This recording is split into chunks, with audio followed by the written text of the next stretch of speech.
श्री शिवाय नमस्तुभयम। दोस्तों, जैसा कि आप सभी लोग जानते हैं कि 17 जून 2026 यानी बुधवार को पड़ रही है ज्येष्ठ मास की शुक्ल पक्ष तृतीया तिथि। और दोस्तों, ये वह तिथि है जो ज्येष्ठ मास में पड़ने वाली सबसे बड़ी तिथि है, क्योंकि ये बुधवार के दिन पड़ रही है और इसका बहुत ही बड़ा और विशेष महत्व होता है। पूज्य गुरु जी ने कहा है कि अगर कभी भी मौका लग जाए और ज्येष्ठ मास की तृतीया तिथि बुधवार को पड़ जाए तो आप लोगों को 7 हरे मूंग वाला उपाय तो अवश्य ही करना चाहिए। इन दोनों का संयोग बहुत ही कम आता है। इसी के साथ में गुरुजी ने अपनी शिव पुराण कथा में बताया है कि इस दिन आपको 7 हरे मूंग वाला उपाय तो आपको जरूर ही करना चाहिए, क्योंकि ऐसा दिन पूरे साल में सिर्फ एक ही बार आता है। और दोस्तों, आप सभी लोग जानते हो कि बुधवार तृतीया तिथि का अगर सबसे बड़ा कोई उपाय है तो वह 7 हरे मूंग वाला उपाय है। तो दोस्तों, बुधवार तृतीया तिथि के दिन आप लोगों को इस 7 हरे मूंग वाला उपाय को जरूर करना है। बहुत सारे लोग होंगे जिन लोगों ने इस उपाय को ना किया हो, मतलब पूरा साल निकल गया, उन्होंने किसी भी दिन इस 7 हरे मूंग वाला उपाय को ना किया हो। पर दोस्तों, आपके पास एक आखिरी मौका बचा हुआ है जो कि 17 जून के दिन है। इस दिन आप लोगों को इस वाले उपाय को जरूर कर लेना है। भले ही आपने पूरे महीने भर इस उपाय को ना किया हो, पर अगर आपने इस ज्येष्ठ मास के बुधवार तृतीया तिथि के दिन अगर इस वाले उपाय को कर लिया तो आपको इस उपाय को करने का वह फल मिलेगा जिसकी आपने कभी कल्पना भी नहीं करी होगी। आप लोग इस वाले उपाय को एक बार जरूर कर लेना है ताकि आप लोगों के हाथ से यह मौका ना जा सके और आपको इस उपाय को करने का फल मिल सके। दोस्तों, ये उपाय पंडित जी ने अपने अभी की ही श्री शिव महापुराण की कथा में बताया है। जी, इस उपाय को आज हम आपको बहुत अच्छे से समझाने वाले हैं। इस वीडियो को देखने के बाद इस उपाय को समझने के लिए आपको कोई और वीडियो को देखने की जरूरत नहीं पड़ेगी। तो चलिए दोस्तों, उपाय को शुरू करते हैं।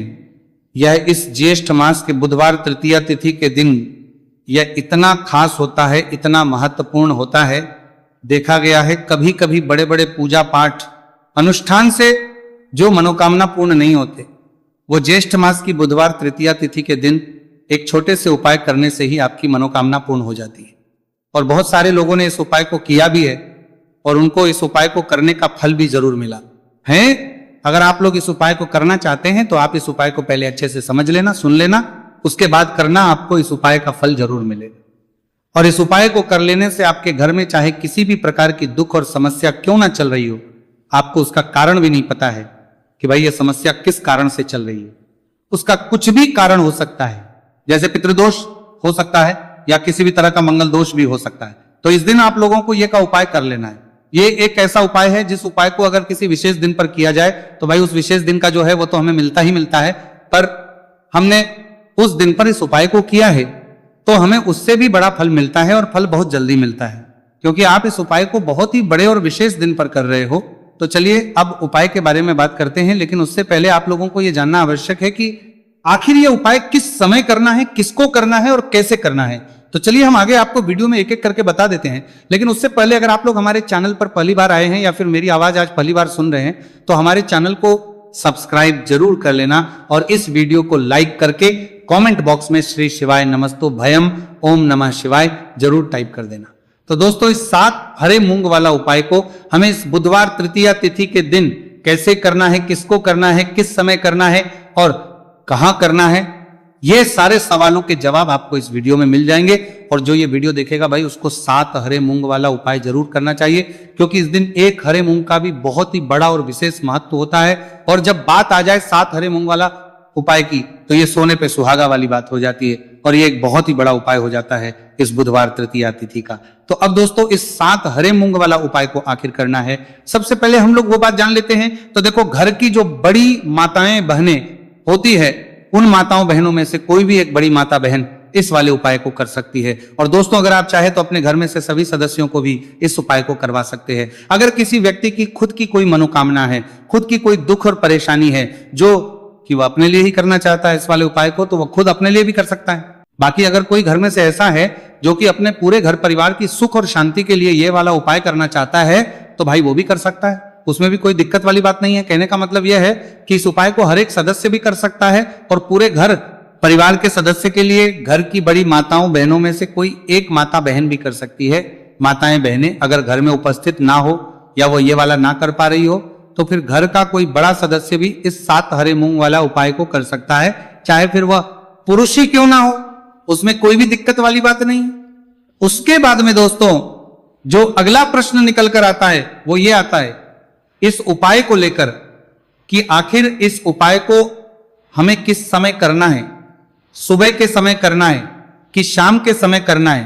तो देखो, इस वाले उपाय को आप लोग सुबह के समय भी कर सकते हो और शाम के समय प्रदोष काल में भी कर सकते हो। अब अगर आप पूछो कि भाई साहब सबसे उत्तम समय कौन सा रहेगा इस 7 हरे मूंग वाला उपाय को करने का, तो हम आपसे बस यही कहेंगे कि इस उपाय को आप सुबह के समय करेंगे तो ज्यादा बेहतर होगा। बाकी अगर प्रदोष काल शाम के समय भी करेंगे तो भी अच्छा होगा, उसमें कोई भी दिक्कत वाली बात नहीं है। तो अब दोस्तों, जो अगली सबसे बड़ी और महत्वपूर्ण बात आती है वो ये आती है कि सुबह अगर हम उपाय को करेंगे तो हमें कितने बजे से लेकर बजे तक के बीच में करना है, और शाम के समय प्रदोष काल में करेंगे तो हमें कितने बजे से लेकर कितने बजे के बीच में करना है। तो देखो, सुबह जितनी जल्दी हो सके आप उपाय को करने की कोशिश करना।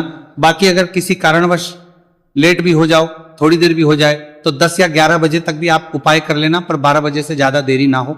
ठीक है, इस बात का ध्यान रखना। उसके बाद में दोस्तों, अगर शाम के समय प्रदोष काल की बात करें, प्रदोष काल का जो समय है होता है वो शाम के 6 बजे से शुरू हो जाता है। मतलब शाम के 6 से लेकर 7 बजे के बीच का जो समय होता है ये समय प्रदोष काल का समय होता है। तो आप इस उपाय को 7 या 8 बजे के बीच में भी कर सकते हो। मतलब शाम के 6 बजे से रात 8 बजे के बीच में आप कभी भी इस वाले उपाय को कर सकते हो, उसमें कोई भी दिक्कत वाली बात नहीं है।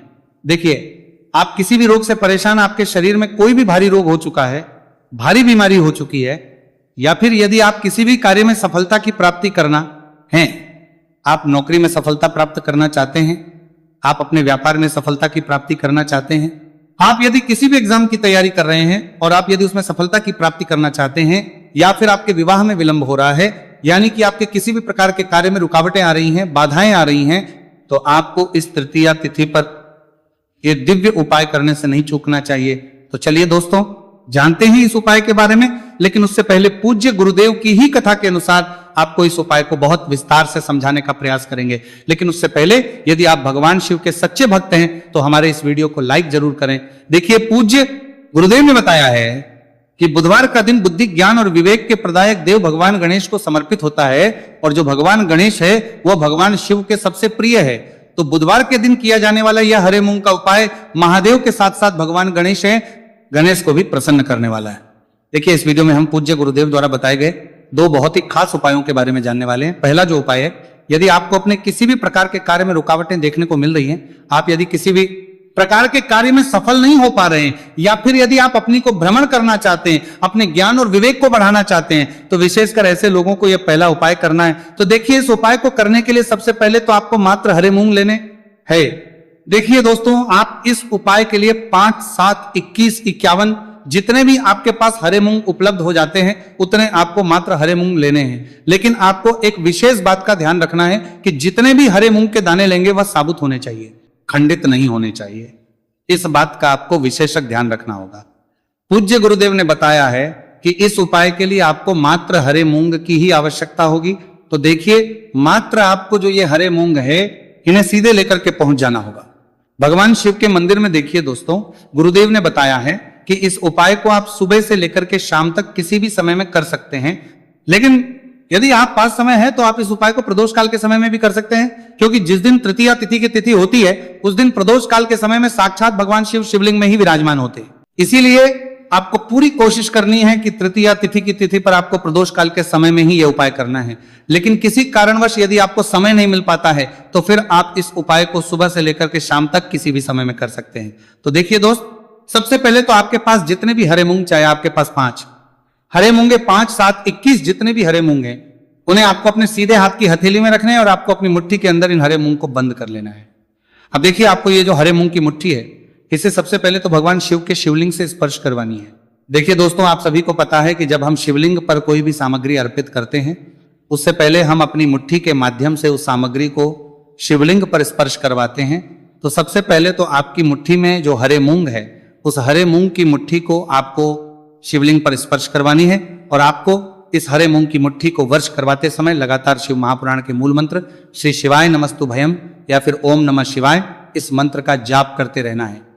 इसके बाद आपकी जो भी कामना है, जिस भी प्रकार के कार्य में आपको रुकावटें देखने को मिल रही हैं, आपके जीवन में जो भी बीमारी है जो भी आपके जीवन में रोग चल रहे हैं या फिर आप अपने जिस भी प्रकार के कार्य में सफलता की प्राप्ति करना चाहते हैं, यानी कि यदि आपकी किसी भी प्रकार की मनोकामना है तो उसे आपको महादेव के समक्ष रख देनी है।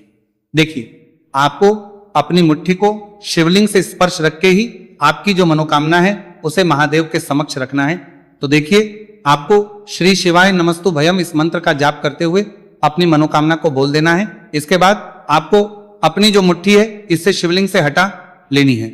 इसके बाद आपको ये जो हरे मूंग की मुट्ठी है, इससे नंदी महाराज का जो पैर उठा होता है वहां पर आपको सरे मूंग की मुट्ठी को स्पर्श करवाना है। स्पर्श करवाते समय आपको वहां पर भी श्री शिवाय नमस्तु भयम मंत्र का जाप करना है। और जो आपने शिवलिंग के सामने मनोकामना बोली थी उसी मनोकामना को आपको नंदी महाराज के सामने भी बोलना है। अब आपको महाराज के वहां से भी अपनी ये मुट्ठी हटा लेनी है। अब इस मुट्ठी को सीधे आपको लेकर के पहुंच जाना है आपके